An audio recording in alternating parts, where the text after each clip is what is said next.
Umasa kasi ako na balang araw, matutunan niya akong mahalin pero bigo ako, Joanna. Dahil kahit hindi niya sabihin, nakikita kong ikaw pa rin ang mahal niya. Maluha-luha ang sabi ni Janet. Wala pala silang pinagkaiba ni Zoren at pumayag na magpagamit para magtagumpay kami ni Jaime na pasakitan ng isa't isa. Ang kaibahan lang, natutunan kong mahalin si Zoren. Nang tangkain kong lapitan si Janet ay muli siyang nagsalita. Tama na, Joanna. Tanggap ko na. Nag-worry lang ako ngayon kay Jaime.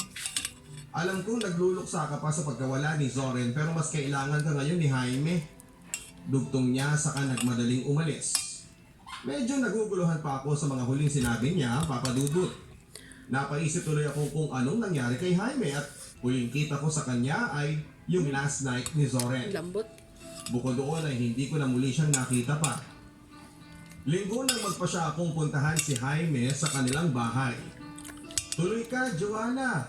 Ang bati sa akin ng mama ni Jaime sabay akay sa akin. Agad niya akong nilala sa isang silid at doon ko nga nakita si Jaime. Nakaupo sa sulok ng kanyang kama na nakatitig sa kalayuan.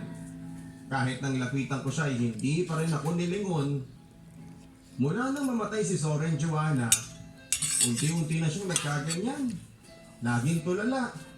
Inaapoy nga siya ng lagnat nung kailan lang eh. Please